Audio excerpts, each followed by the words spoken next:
Ato karong ablihon ang ato ang mga Biblia alang sa atuang pagpamalandong into the Gospel of John.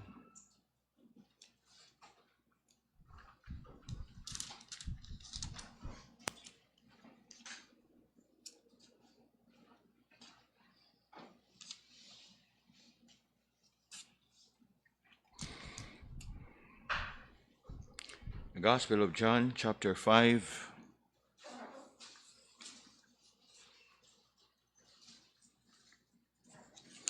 And let's read these two verses, verse 28 and 29.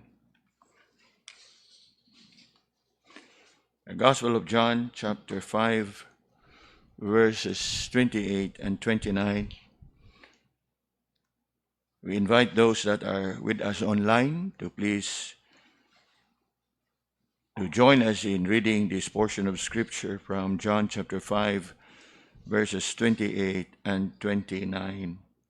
Reading, "Marvel not at this, for the hour is coming, in the which all that are in the grave shall hear his voice, and all come forth, they that have done good, unto the resurrection of life, and they that have done evil, unto the resurrection of damnation."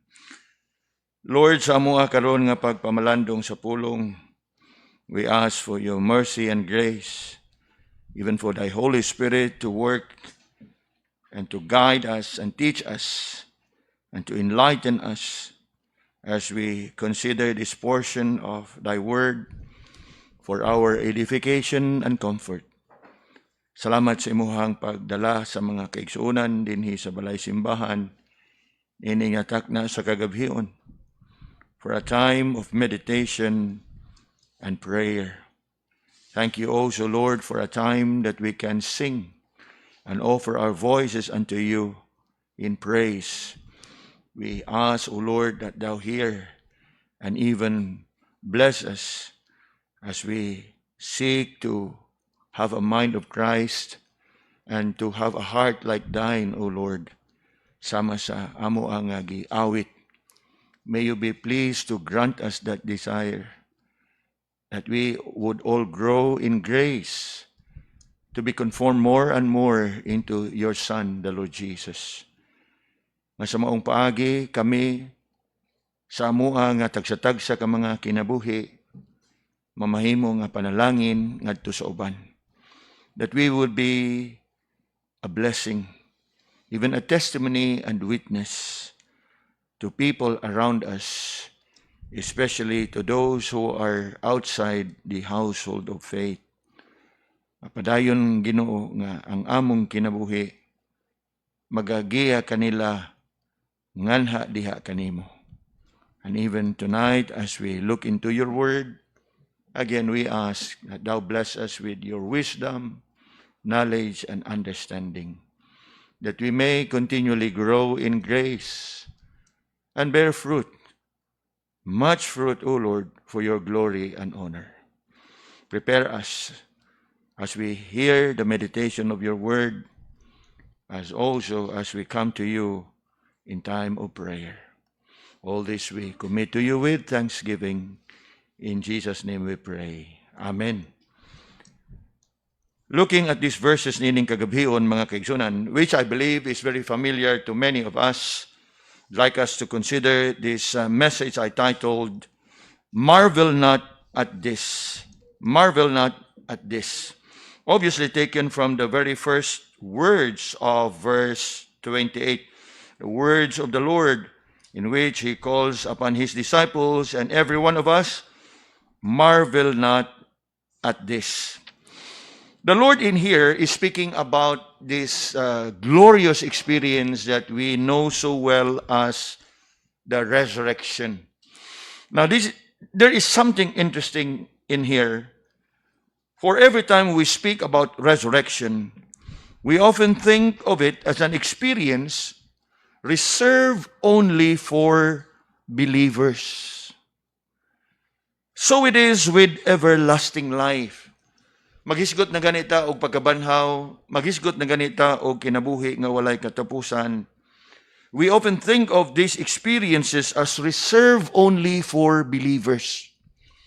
While it is true, but we need to understand and we need to realize that both believers and unbelievers will be resurrected. Both believers and unbelievers will have everlasting life. Although, as we go along tonight's meditation, atong madiskubrihan ug atong masayran that while we share things in common like resurrection and everlasting life, we differ in its ultimate destiny. True. While we think of resurrection and everlasting life as reserved only for those who have been saved by grace through faith in the Lord Jesus Christ, however, the Bible speaks clearly on this subject that everyone will be resurrected. Ang tanan na ay pagkabanhaw, ug ang tanan makabaton og kinabuhi nga walay katapusan. And that is what Jesus here is saying, marvel not at this, ayaw kamo og kahibong niini. And if we are to carefully look at the words of the Lord here in our text, there are three great facts that stands out. If we are to analyze the words of the Lord, adunay tulo ka bililhon ug halangdon kaayo nga kamatuoran nga angay natong masayran. Ug una ni ana mao kini.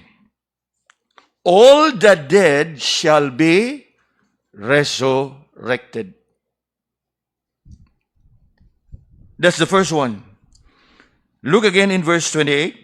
Marvel not at this, for the hour is coming in the which all that are in the graves. So all that are in the graves simply means what? Ang tanan nga mga nangamatay. Regardless, unbelievers or believers, all that are in the grave shall hear his voice and shall come forth. So make no mistake, all that were in the grave, ang tanan nga nangamatay o gilubong, they will rise. Regardless, believer or unbeliever, everybody gets resurrected. And obviously, we know very well, for the believers, our resurrection will take place during the Lord's return, sa iyahang pagbalik. We read of this clearly in the letter of Paul to the Thessalonians. If you can turn your Bibles there for a while, in 1 Thessalonians chapter 4, and looking at verse 16 and 17, nagaingon diha, for the Lord himself shall descend from heaven with a shout, with the voice of the archangel, and with the trump of God. And look at this. And the dead in Christ. So the dead in Christ, katong mga nangamatay diha sa pagtuo kang Kristo, or nga nangamatay nga naa sa pagtuo, they shall rise first. And then, ingon ang verse nagpadayon, we which are alive and remain shall be caught up together with them in the clouds to meet the Lord in the air. And so shall we ever be with the Lord. Now, I want us to notice the order. Inigbalik sa atong Ginoo, unang mahitabo ang pagkabanhaw sa mga nangamatay diha kang Kristo. There will be the resurrection, and after which there will be the rapture. Sa mga nangamatay nga anak kang Kristo, they will be resurrected. Those that were alive at that time sa pagbalik sa atong Ginoo, they will be raptured. So, notice the order. There will be that resurrection and the rapture. All the dead shall be resurrected. For the believers, that resurrection will take place upon the Lord's return. together with the resurrection of those that are in Christ, will be the rapture of those that are alive on and during that time. Now think for a moment, what a glorious experience that would be. Nga ang tanan nga nangamatay diha kang Kristo makabaton og pagkabanhaw. Unya, ang mga nahabilin nga buhi sa iyahang pagbalik, they need not die. In a twinkling of an eye, they shall be changed. What a glorious experience that would be. Niini nga pipila ka mga higayon nga sa kada adlaw except weekend, Saturday and Sunday nga diin mo adto ko sa ako ang treatment session. While adunay mga kahigayunan nga ang among mahinabi katubang mga madasigon, katubang magdinasigay sa usag-usa, naa po'y mga kahigayunan nga ang amo pong makadungan dito kay naaman may murag gitawag og waiting area ba. Naapoy mga kahigayunan nga ang among makadungan medyo kato mga silent type ba. Nga kana bitong di nimo malikayan nga mga hilumon unya murag seryoso ba kayo pero di gyud nako malikayan nga maglantaw nga murag naabay lahom nga kasubo og kaguol ba.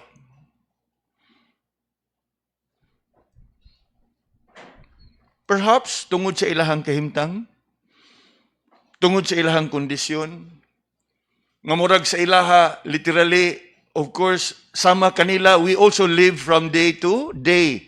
But while we live from day to day, nagkidabuhi kita from day to day with hope in Christ. Apan di na ko malikayan nga adunay among magkadungan dito nga they live from day to day nga nagpaabot na lang gyud sa ilahang katapusan.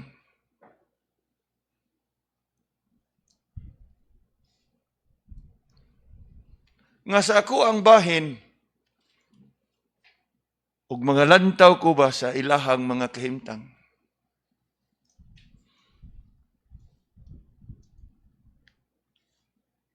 I can only pray that the Lord would grant us una, boldness, courage,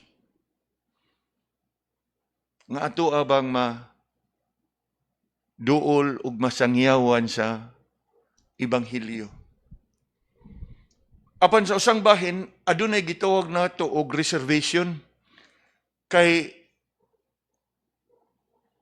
inigsud gud nimo anang lugara mura ba og dili gyud nimo matugkad og unsay naa sa ilahang mga kasing-kasing.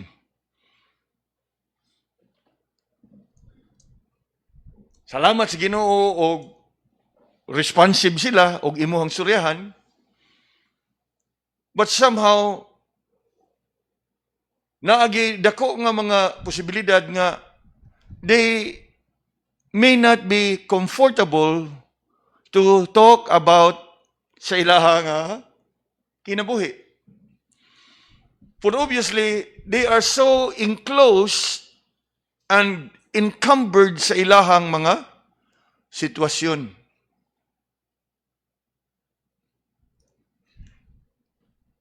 Niadtong Lunes sa hapon, ang among nakadungan usa ka ginang nga mura og ang iyahang sitwasyon is quite advanced in stage. She was on a wheelchair, unya abagan sa iyahang bana, and somehow makita nimo nga they live one day at a time, trying to survive one day at a time. Nga samtang makalantaw ka sa ilahang determinasyon nga makigbisog nga mabuhi, but eventually dili nimo malikayan nga maglantaw nga sa ilahang pakigbisog sa kinabuhi murabag ilah nang gidawat daan ang kapilihan nga ang katapusan gyapon ani kamatayon. Inya kamatayon nga wala ka diha kang Kristo. Whereas sa ako ang bahin, or I hope nga sa inyo usab nga bahin, we live one day at a time, pero nagpaabot dili sa ato ang kapildihan sa kamatayon, kundi dili sa atong kadaugan nga diha sa atong kamatayon, we shall be with the Lord. Di ba dakong kalainan? Nga sa usa ka tawo nga wa sa pagtuo, yes, makigbisog, makig-away, mangursunada gyud, determinado nga mabuhi one day at a time, but eventually they know that at the end of it, they're going to die. And they will die without Christ. Whereas ako ang bahin, and I hope sa inyo ang bahin, I live one day at a time, but joyful looking forward, nga kano sa kutawagon sa Ginoo, I will be with Him.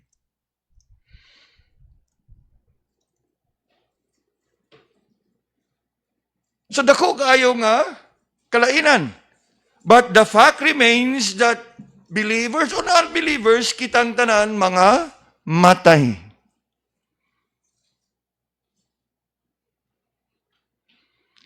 On the same day, aside atong ginang, dihay bata, bayong-bayong 15, 16 edad, nga naagya po'y kuhan diri sa gatubo sa iyahang ulo. Humanang na operahan. Apan, naay usa ka gatubo nga kanang madyag delikado ba nga kuhan o kuhaon nga operahan. So, tirahan na lang og radiation. Unlike atong ginang, siya, tungod sa iya habang pangidaron, bata pa. Makita na ko nga puno gyapon siya sa paglaom. Makig-istorya sa tanan, gani mutabang atong uban nga pasinti nga kanang manginahanglan yung tabang ba, nay uban dito nga kanang ang iyahang kompanyon, ang iyahang kuyog ni Johnny Gawas ba niya na siya tabang ba niya na may uban dito gud nga kanang wala bitaw diha ang ilahang escort bitaw. Mura ba og musangpit lang to whom it may concern ba nga palihog ra kog tawag sa ako ang bantay. So, ug kinsay makadungog, mura ba community naman gud, it's a community ba nga. So siya may nidagan, gitawag niya ang bantay kay naam gi panahon dako ginang waiting area diha sa hospital, pero na usahay mapuno gyud.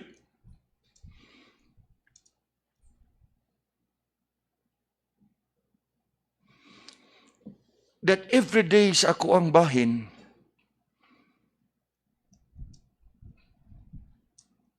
I would spend time diha sa ako ang gilingkuran og asa ko. I would spend time to pray for everyone. Without telling them, I need not inform them, pero sa makita na ko lain-laing hitsura, nay uban medyo hayag pa kayo, nay uban masubano na gyud kayo, nga apoy uban nga kanang mura og dili na gyud mo mahulag bay.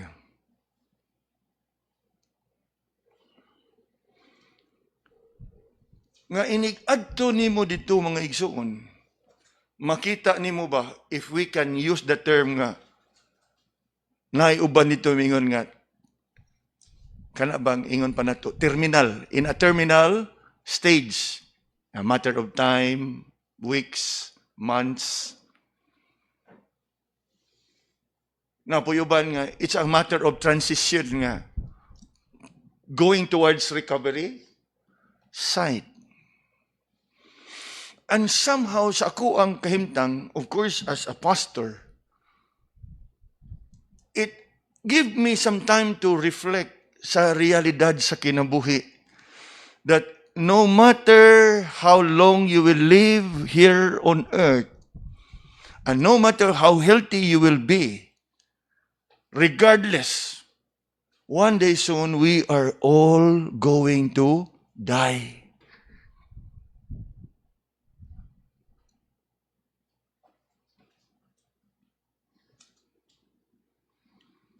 We are all heading towards the grave.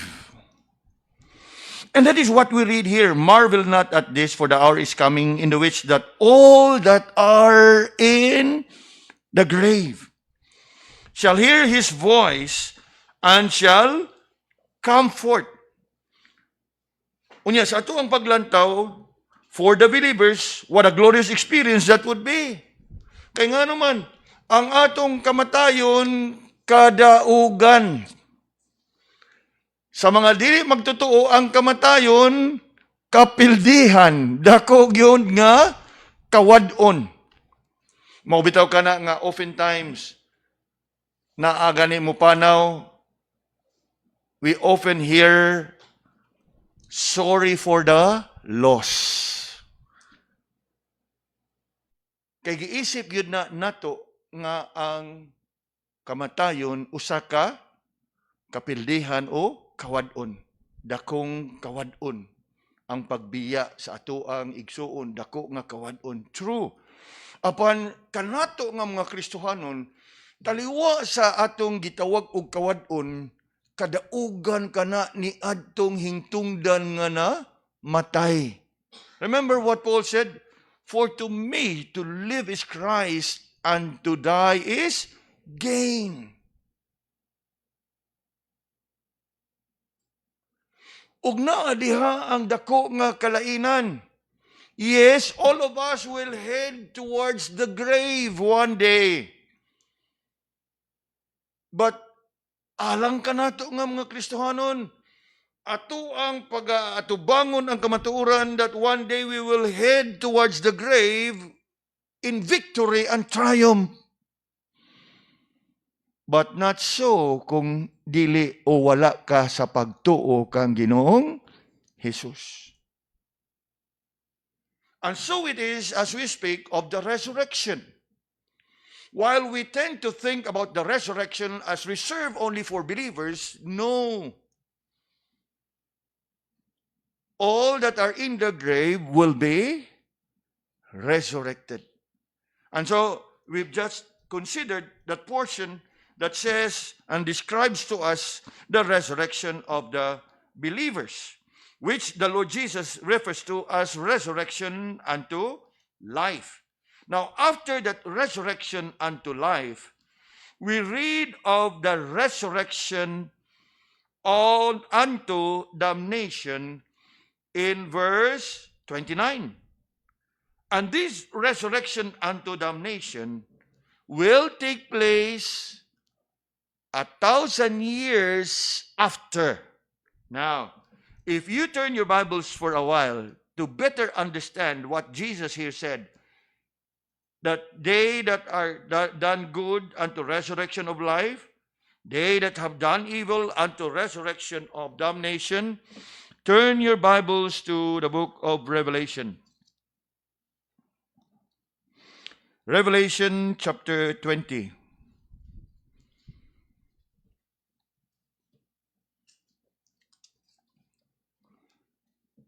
Now, to save time, we go straight and read verse 4.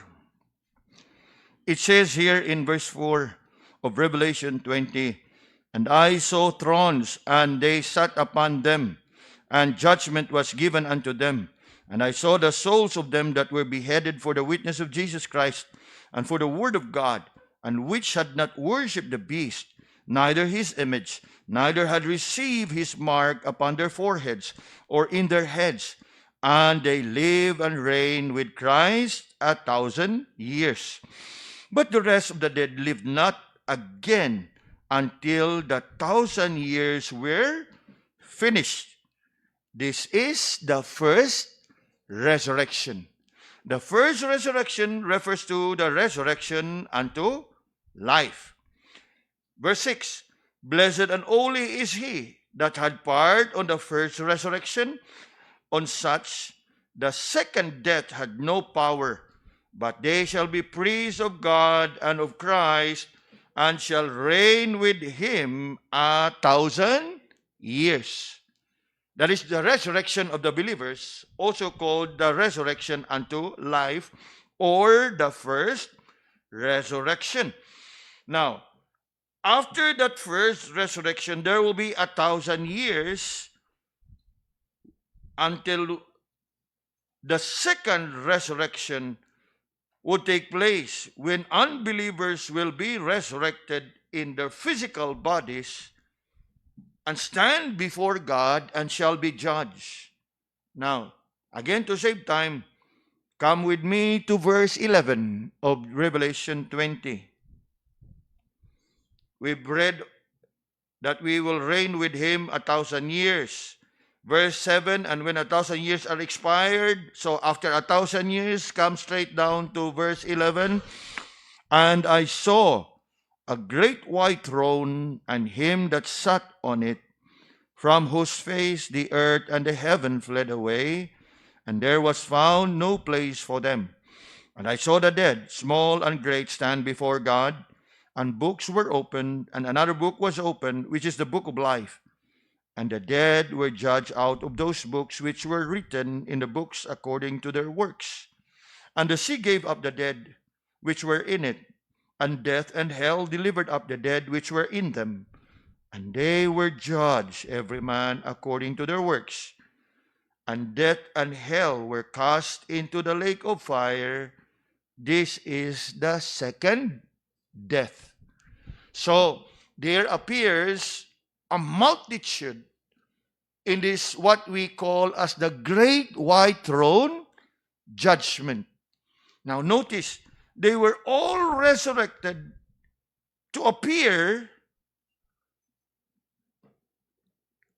before God in a great white throne judgment. And that now refers to the second resurrection. And those that will partake in the second resurrection will also be partakers of the second death. Second death simply means that eternal death, as they will be cast into the lake of fire. As you can see in verse 14, this is the second death. Now, if you compare it with what we've read kaganiha, in verse 6, blessed and holy is he that had part in the first resurrection.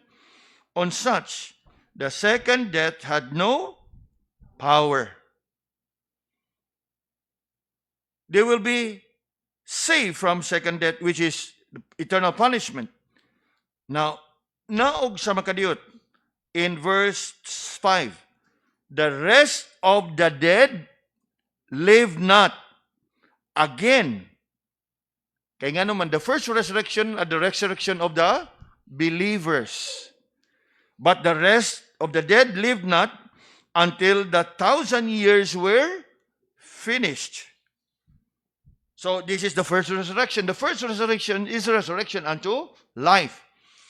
The second resurrection is the resurrection unto damnation. For those who will be partakers of the second resurrection would also be partakers of the second death. And who would be part of this? Obviously, verse 15, Revelation 20, and whosoever was not found written in the book of life was cast into the lake of fire. So, resurrection unto life and resurrection unto damnation. So sometimes we are inclined to believe that the resurrection can only refer to and reserve only for believers. Sayri mga igsuon, that both believers and unbelievers will be resurrected. All the dead shall be resurrected. Ang ikaduha nga kamatuoran nga angay nato nga masayran dinhi, all the dead shall be resurrected. Then secondly, all that will be resurrected will have their ultimate destiny. All that will be resurrected will have their ultimate destiny. It gets clearer in verse 29. First part of verse 29, and shall come forth, refers to the resurrection. They that have done good unto the resurrection of life. Now, who are these that have done good? Those that have stand righteous before God by the righteousness of Christ. Kanhing mga makasasala nga nahimong matarong sa atubangan sa Ginoo by faith in the Lord Jesus.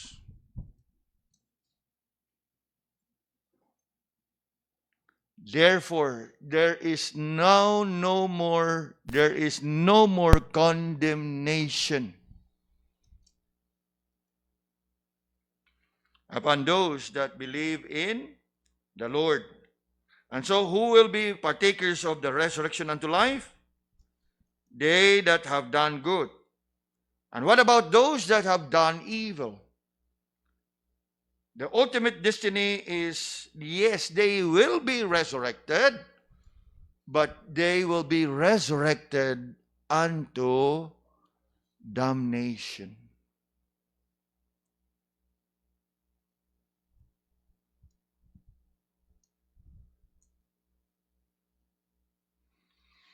Interestingly, mga kaigsunan, there is an Old Testament passage that speaks about this experience in greater details. Turn your Bibles to the book of Daniel.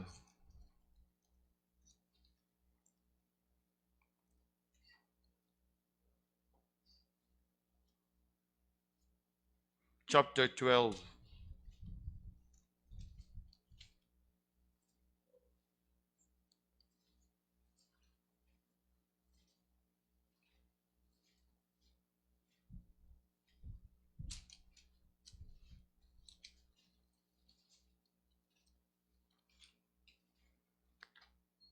Again, to save time, though the context here is from verse 1 up until verse 4. But let's go straight to verse 2 to save time. It says here, and many of them that sleep in the dust of the earth shall awake. What is being described there? Many of them that sleep in the dust of the earth shall awake. What is being described there? Tell me. Resurrection. Those that are asleep in the dust of the earth shall awake. Meaning, everyone, again, everyone, all the dead shall be resurrected. But notice how the verse continue in regards to their ultimate destiny. Some unto what? Everlasting life, and some to shame and everlasting contempt.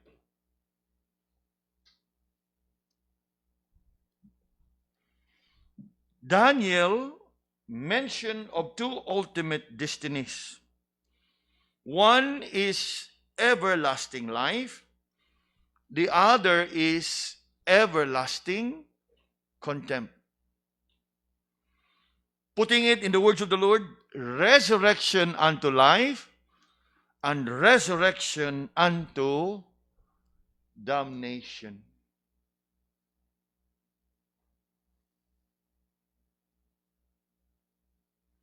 Now, samtang kita, we would love to think and we would love to consider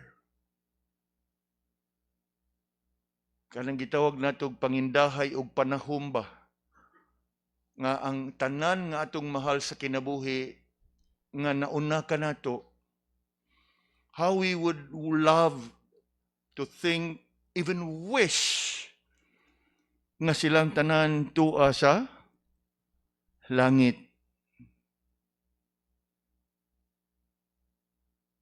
I am with you. But the Bible says, those that are in Christ will experience resurrection unto life. Those that are not in Christ, resurrection unto damnation. Igo na gitas pangindahay, panghinaot. Gani, maghandom ta na atay mga mahal sa kinabuhi, nga magsaulog sila mga birthday. Ganahan gyud kay tamingon nga happy birthday in heaven.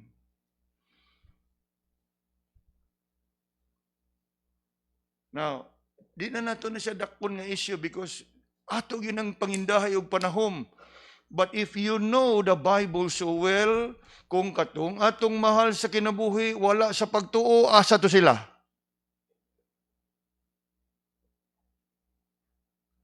There's no such thing as justification by death. Nga mamahimo kang matarong inig kamatay nimo. We are all justified by faith. Now, again, don't get me wrong. After all mo, ginaya itong pangandoy, di ba? But until you look into God's Word, you should know nga kung ang katong atong mga mahal sa kinabuhi wala sa pagtuo,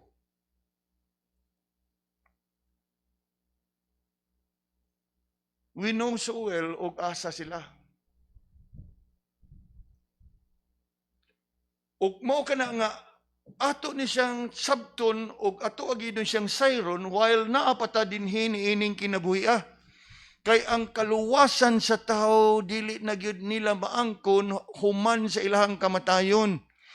Ang ilahang kaluwasan ilang maangkon samtang naa pa sila'y kinabuhi ug makahimo pa sa pagbaton ug pagtuo ug pagsalig sa atong Ginoo.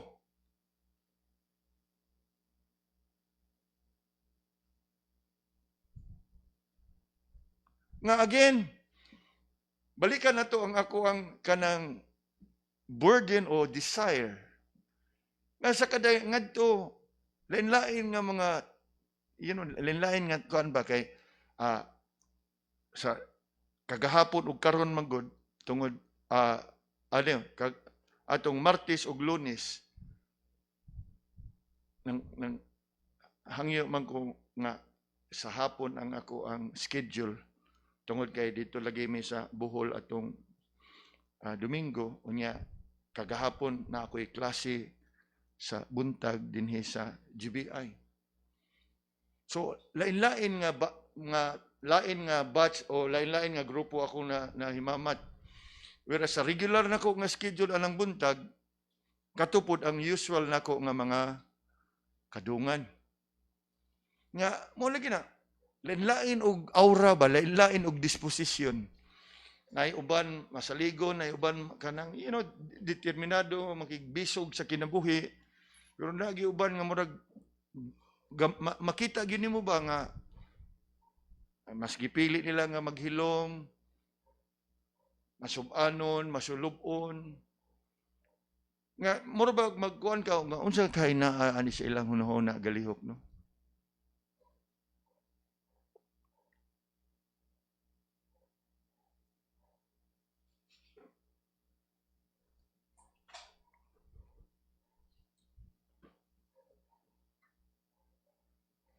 We all are heading towards the grave,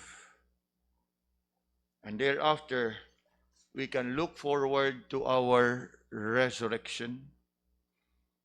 But it's not enough to know that we can look forward to the resurrection.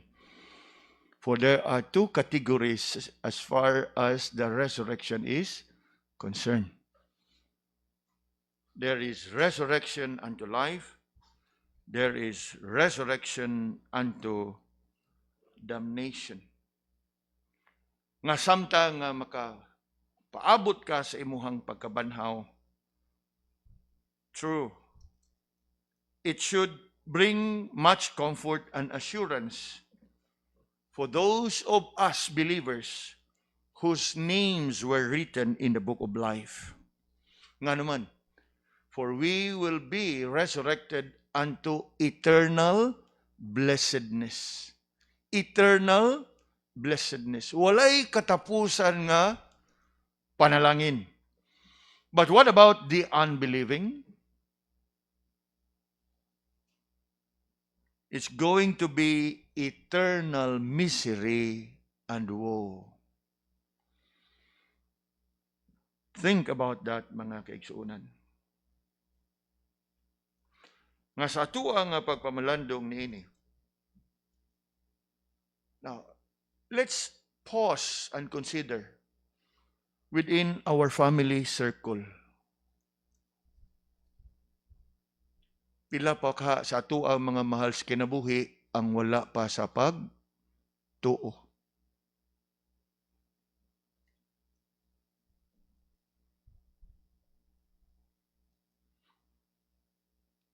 And reflect upon these things nga ato ang gipamalandungan karon.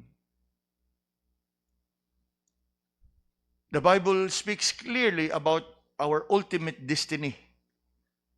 Sa mga nangaluwas, everlasting life and eternal blessedness uban sa ato ang Ginoo. Then what about the unbelieving? Eternal misery and woe. Now, dili siguro nato ma-imagine, no? I don't know kung unsaon nato pag-imagine eternal misery and woe. Karon gani maglantaw tas dagan sa panahon. Kanusa ba ni mahuman ang kagubot sa Iran? Nga naman, kay miserable ang kinabuhi. But it's nothing to be compared to eternal misery and woe. Kay way katapusan. And you think about what we have just read. Those whose names were not written in the book of life shall be cast into the what? Lake of fire. Nga kung ato na siyang pamalandungan, mga kaigsunan, it should encourage us not just to pray for our loved ones, but even so to reach out to them.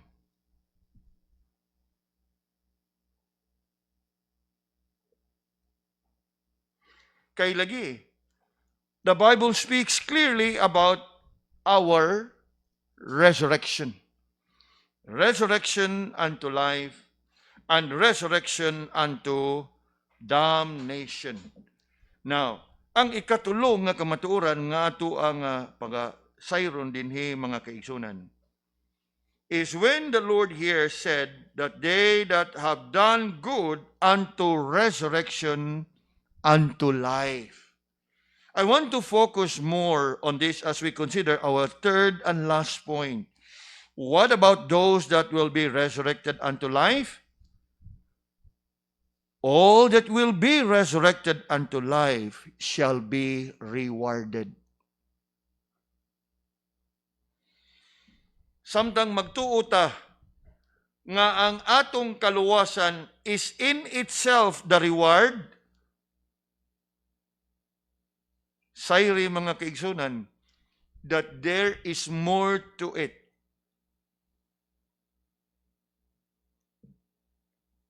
While we may find security and satisfaction in the fact that we are saved, looking forward to our glorious resurrection at the coming of the Lord, but na ko nga tong sayron, that there is more to it.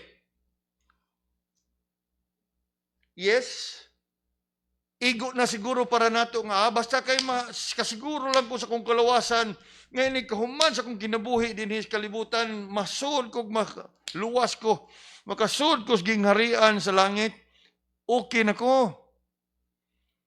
Di ba tinuod? For after all, we are sinners saved by grace.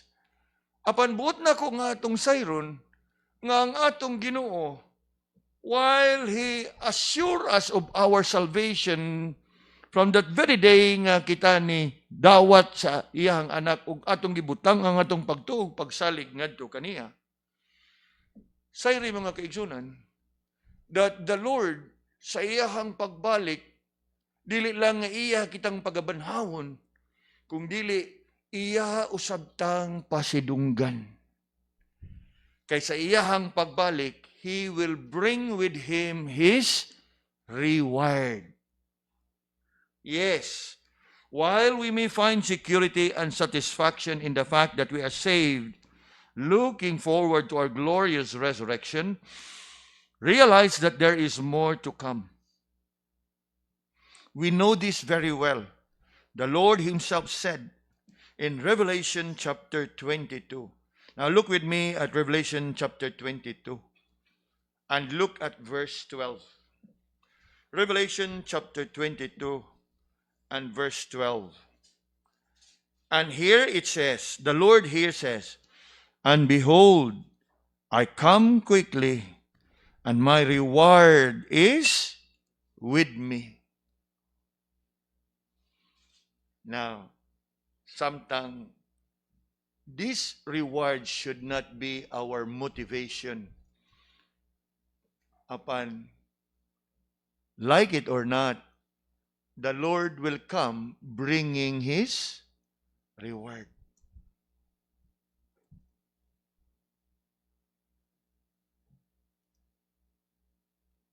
And then the verse continue. Behold, I come quickly, and my reward is with me, to give every man according as his work shall be.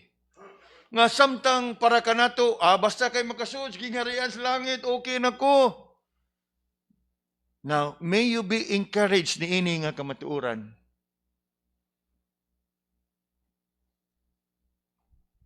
Agi sa pagdasig, nga samtang kita nakaangkon og nakasiguro sa atong kaluwasan, atua usab nga gamiton ang maong kaluwasan nga magkinabuhi kita dinhi sa ato ang kanang pagkinabuhi ni ining kalibutana, nga diin ato ang andamon ang ato ang kaugalingon sa umaabot. Remember what Jesus said in His Sermon on the Mount, lay not up for yourselves treasures upon earth. Instead what? Lay up for yourselves treasures in heaven. And what are these treasures that you will lay in heaven? The way you live your life here on earth ought to be a reflection of what you look forward to inigbalik sa ato ang Ginoo. For as we've read in Revelation 22 and verse 12, I come quickly, and my reward is with me, to give every man according as his work shall be.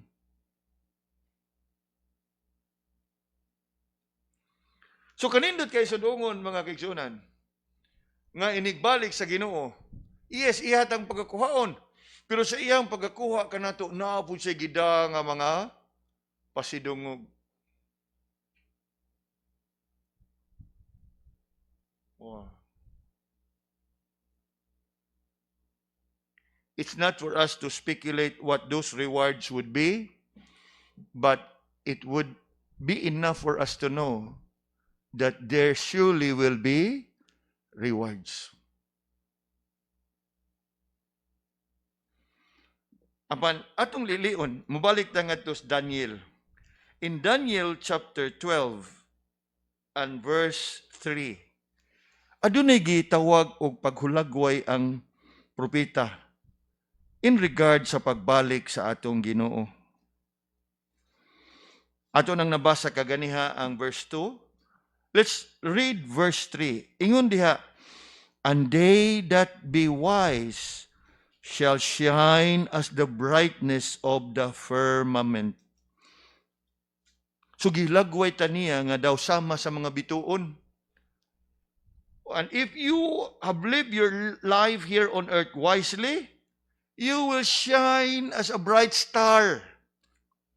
No, brightness of the firmament. And then the verse continue. And they that turn many to righteousness as the stars forever and ever. Now, may numdum ko ani sa ato ang pagka yun na to kasinatian na to kaniadto sa pagkabata nga diin ang grading system magamit og stars. O ingon ganito, perfect 5-star o 4-star, 3-star.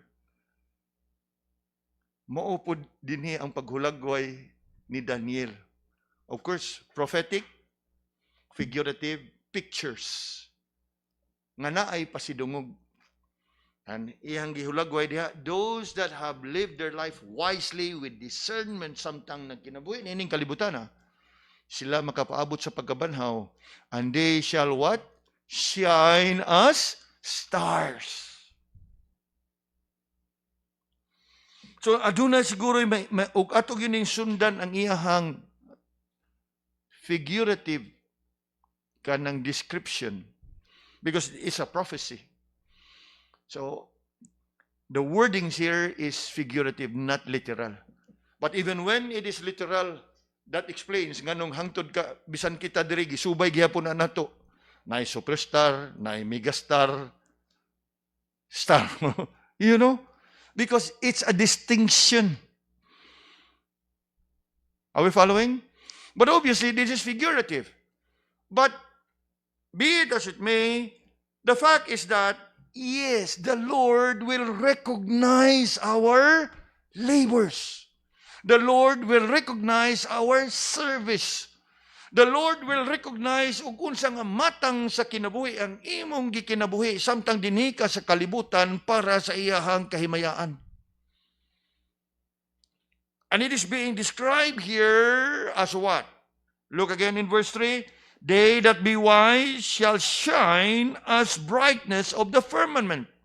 So maingon na to nga there will be some stars that shines bright, and there will be stars that shines brighter, and there will be stars that shines brightest. And I hope you are getting the point now. Muna nga kita usab sa atong edukasyon, bright na, pero mas bright ni, pero mas bright yun ni. Nga ang ato mga pagkasabot ng bright nga bright. The idea there is, yes, you shine, you outshine, and you are the shinest. There's such a thing and a word as shinest. The brightest.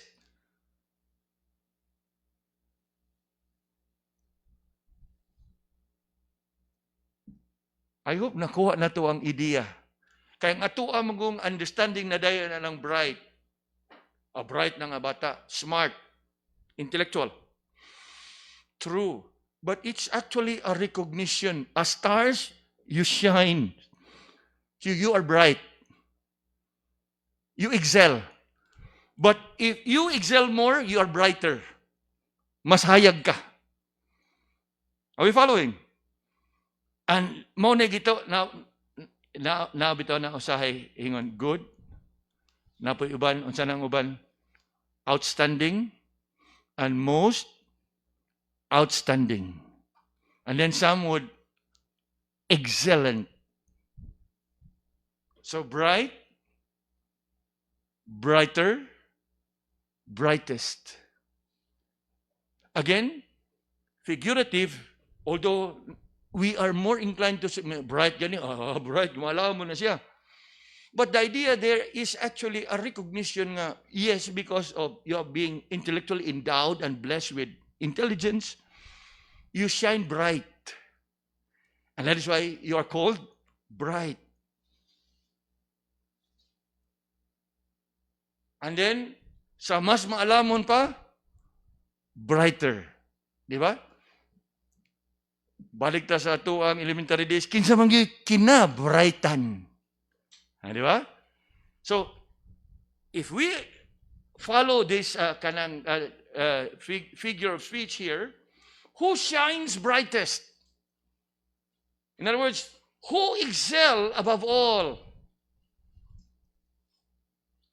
And somehow mo na paghulagway ni Daniel sa pagpasidungog sa Ginoo sa iyahang mga kaanakan.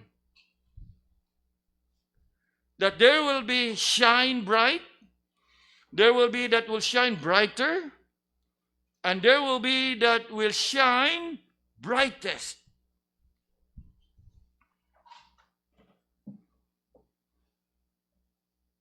All that will be resurrected unto life shall be rewarded. And so ponder upon this, mga kaigsunan. If you are a saved person, a believer, you will shine forever. Ngano man?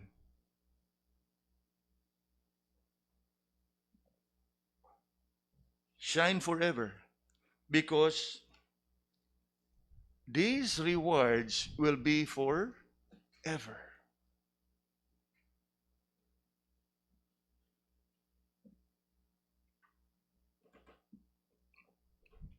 We all would shine.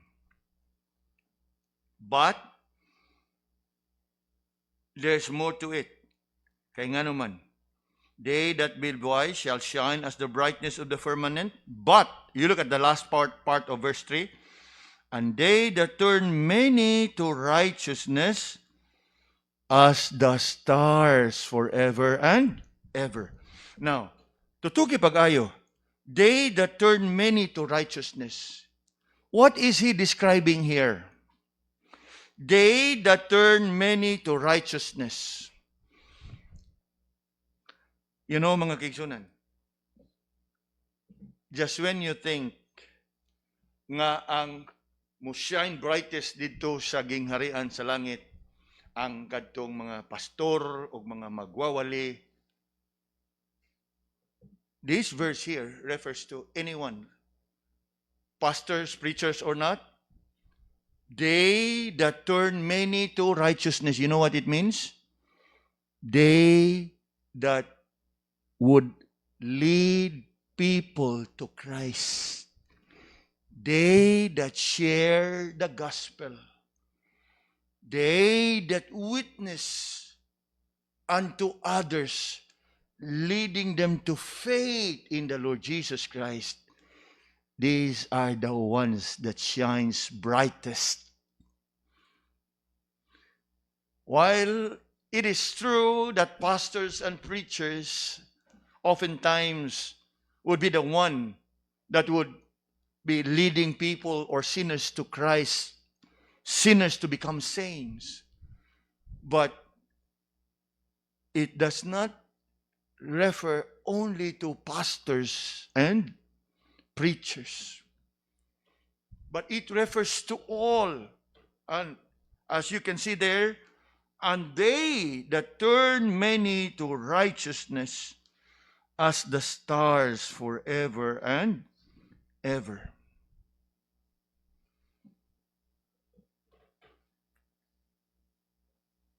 Kanindot kayo nga sudungon nga sa ato ang yano nga pagpanerbisyo, pagpangalagad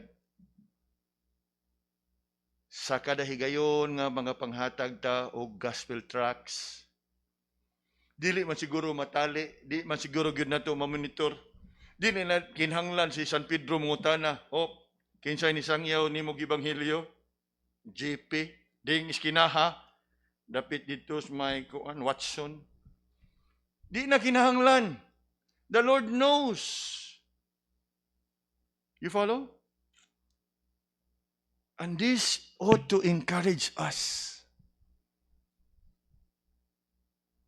Kaganiha, I brought to your attention, pila pa kaha sa ato ang mga mahal sa kinabuhi ang wala pas pagtuo. pray nga kita mo'y maka-reach out nga to kanila, that we would lead them unto righteousness.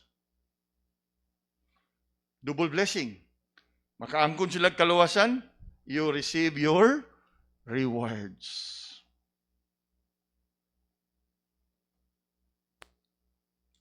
Yes, all that will be resurrected unto life shall be rewarded. If you are a believer and bring many to righteousness, it appears that you will be among those that will shine brighter dito sa gingharian sa langit. And that's a reality. Gani, I find it very interesting. Nga naman, because just when you think that this topic about resurrection and rewards ought to be taught in the New Testament, I find it interesting that this truth can even be found of all places in the Old Testament. Nga wa pa gani makaanhi ang Ginoo. Wa pa gani nakasaksi sa pagkabanhaw. Whereas in the New Testament, after the resurrection of Christ, na may reference sa pagkabanhaw. But this one is in the Old Testament, even long before sa unang pagnganhi sa atong Ginoo. And yet, he now is talking about the future glorious resurrection. And true, there will be rewards.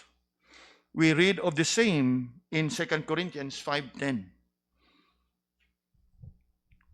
Although not as much as what Daniel said, but the thought about rewards is still alluded unto. 2 Corinthians 5 and verse 10. It says here, "For we must all appear before the judgment seat of Christ, that everyone may receive the things done in the body according to that he had done, whether it be good or bad." So what are we seeing here? There will be rewards. And what are the rewards? Eternal rewards. O kano sa ni mahitabo? Inigbalik sa atong Ginoo. Apan sayri mga kaigsunan, nga samtang ang mga reward atong madawat inigbalik niya, ang sukaranan sa iyahang paghatag sa atong reward is determined on how we live our life samtang naata ni ining kinabuhia. Speaking of rewards, which is still in the future, notice that that reward depends on how you live your life while here on earth, while in the here and now. Tanawa og balik kanang bahin diha ningon, that everyone may receive the things done in his body according to that he had done, whether it be good or bad. Meaning, that reward nga atong madawat depends on how you live your life here on earth. And that faithfulness sa imuhang pagkinabuhi will determine that reward. If by the grace and mercies of God, you have given your best unto the Lord, you think of the stars that shines bright. You think of those things that the Lord will give unto you according to what you have done. Just as the Lord Jesus here said, marvel not at this. Marvel not at this. All that are dead shall be resurrected, and all that will be resurrected to their ultimate destiny, and all that will be resurrected unto life shall be rewarded. May this comfort our hearts and at the same time encourage us not just to walk and live our life faithfully for the Lord, but also be burdened to tell others about the Lord Jesus. Mag-ampo ta, Lord, salamat sa imong mga pagdasig kanamo nining kagabhion. We pray, O Father, nga ikaw padayon nga maglihok sa among mga kinabuhi. Human nga amo kini nga katunan ug nasayran. Unta, these truths will be translated into action and into practice. Kami usab padayon Ginoo magalakaw, magapangalagad, magkinabuhi subay sa imuhang katuyuan. Be with us nining tungura sa amo karon pagdangop kanimo diha sa mga pagampo. In Jesus' name we pray. Amen.